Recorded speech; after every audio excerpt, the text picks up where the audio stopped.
50대 이상 필수 시청. 오늘도 여러분께 다양한 의학 정보, 건강 정보를 제공해 드리겠습니다.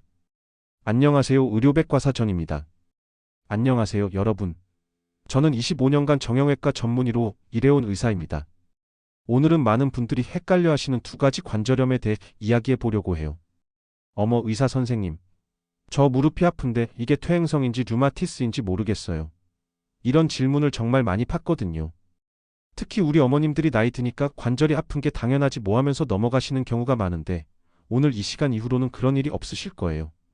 자, 그럼 편안하게 앉으셔서 함께 알아보시죠. 먼저 퇴행성 관절염부터 말씀드릴게요. 이름부터가 솔직하죠.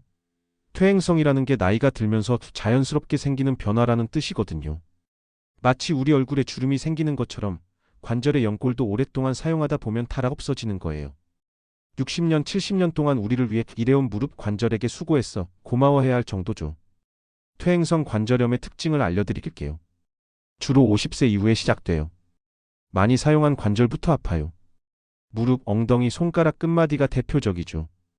아침에 일어날 때 뻣뻣하지만 움직이다 보면 좀 나아져요. 날씨가 흐리거나 비 올 때 더 아픈 경우가 많아요. 반면에 류마티스 관절염은 완전히 다른 질병이에요. 이건 나이와는 상관없이 우리 몸의 면역체계가 실수를 하는 거예요. 쉽게 말하면 우리 몸을 지켜야 할 경비원인 면역세포가 착각해서 우리 관절을 적으로 인식하고 공격하는 거죠. 저거 나쁜 놈 아닌가? 하면서 말이에요. 류마티스 관절염의 특징을 말씀드릴게요. 30대부터 50대에도 많이 발생해요. 양쪽 관절이 대칭적으로 아파요. 양손 양발이 동시에 아픈 거죠. 아침에 1시간 이상 관절이 뻣뻣해요. 전신 피로감과 미열이 있을 수 있어요. 손목, 손가락 가운데 마디를 주로 침범해요. 그럼 어떻게 구분하죠? 하실 텐데 이렇게 기억하세요. 퇴행성은 한쪽부터 나이 들어서 움직이면 나아져. 류마티스는 양쪽같이 젊어도 생겨 아침에 뻣뻣해. 마치 퇴행성은 오래된 자동차가 삐걱거리는 것이고 류마티스는 새 차인데 시스템 오류가 생긴 것이라고 생각하시면 돼요. 이제 치료 방법에 대해 알아보겠습니다. 퇴행성 관절염은 닳아서 생긴 문제니까 더 이상 닳지 않게 하고 남은 연골을 최대한 보호하는 게 핵심이에요. 약물 치료부터 말씀드릴게요. 진통소염제로 통증과 염증을 줄여요. 연골 주사, 히알루론산 주사로 관절을 윤활하게 해줘요. 심한 경우 스테로이드 주사도 사용해요. 비약물 치료도 중요해요. 물리치료로 근육을 강화해요. 체중 조절이 정말 중요해요. 무릎에 가는 부담을 줄이거든요. 찜질이나 온열 치료가 도움이 돼요. 수술 치료는 어떨까요? 정말 심한 경우에는 인공관절 수술을 고려해요. 요즘은 기술이 좋아져서 15년에서 20년은 문제없이 사용할 수 있어요. 류마티스는 면역체계의 문제니까 이걸 바로잡는 게 우선이에요. 마치 잘못된 경비원을 재교육시키는 것처럼요. 약물 치료가 핵심입니다. 항류마티스 약물 디마즈라고 부르는 약으로 면역체계를 조절해요. 생물학적 제재라는 최신 약물도 있어요. 스테로이드로 급성 염증을 빠르게 잡아요. 정기 검사도 필수예요. 혈액 검사로 염증 수치를 계속 모니터링해요. 약물 부작용이 없는지 간 기능, 신장 기능도 확인해요. 적극적 관리가 중요합니다. 초기에 적극적으로 치료하는 게 중요해요. 골든타임이 있거든요. 늦으면 관절이 변형될 수 있어요. 치료의 핵심 차이를 말씀드리면 퇴행성은 현상 유지가 목표예요. 더 나빠지지 않게 하는 거죠.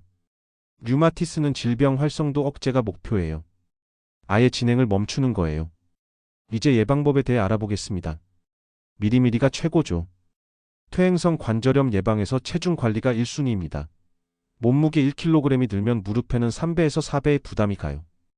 5kg만 빠져도 무릎이 15kg에서 20kg 가벼워지는 셈이죠. 다이어트는 내일부터 하지 마시고 오늘부터 시작하세요. 근력 운동도 중요해요.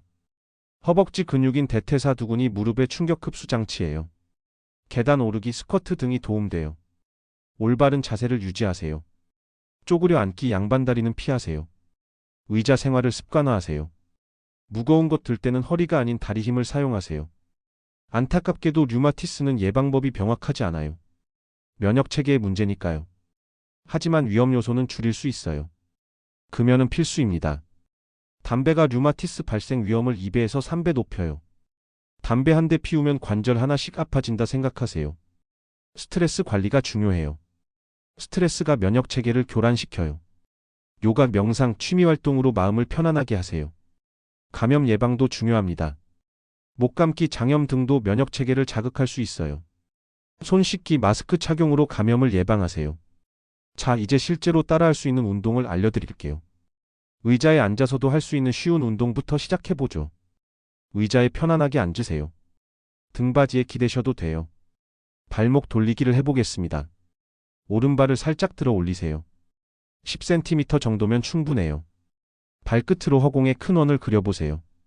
시계 방향으로 10번, 반시계 방향으로 10번. 왼발도 똑같이 해주세요. 원을 그릴 때는 내 발가락이 붓으로 그림을 그린다 생각하고 천천히 해보세요. 무릎 펴기 운동입니다. 의자에 앉아서 등을 곧게 펴세요. 오른쪽 무릎을 천천히 펴면서 발을 들어 올리세요. 5초간 유지했다가 천천히 내리세요. 10번 반복 후 왼쪽도 동일하게 해주세요. 무릎을 펼 때 허벅지 앞쪽 근육이 단단해진다 느껴보세요. 그게 바로 무릎을 보호하는 근육이에요. 주먹 쥐었다 펴기를 해보겠습니다. 두 손을 앞으로 뻗으세요. 천천히 주먹을 쥐었다가 완전히 펴세요. 손가락을 최대한 벌려보세요. 10번 반복해주세요.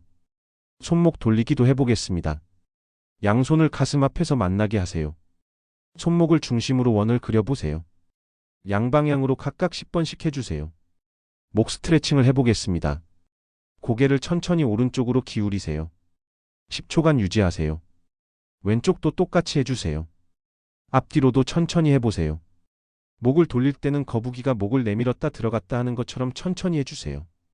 팔 올리기 운동입니다. 다리를 어깨 너비로 벌리고 서세요. 양팔을 천천히 위로 올리면서 크게 숨을 들이마시세요. 팔을 내리면서 천천히 숨을 내쉬세요. 5번 반복해주세요. 운동할 때 주의사항을 말씀드릴게요. 아프면 멈추세요. 참고 해야 효과가 있다는 옛날 생각은 버리세요. 매일 조금씩이 최고예요. 하루에 1시간 하고 3일 쉬는 것보다 매일 10분씩이 훨씬 좋아요. 물 한 잔씩 마시면서 운동하세요. 관절의 수분 공급이 중요해요. 오늘 이 시간을 통해서 퇴행성 관절염과 류마티스 관절염의 차이를 확실히 아셨을 거예요. 두 질병 모두 무서운 병이 아니에요. 올바르게 알고 적절히 관리하면 충분히 건강한 생활을 하실 수 있어요. 다만 혼자서 끙끙 앓지 마시고 증상이 있으면 전문의와 상담받으시길 권해드려요.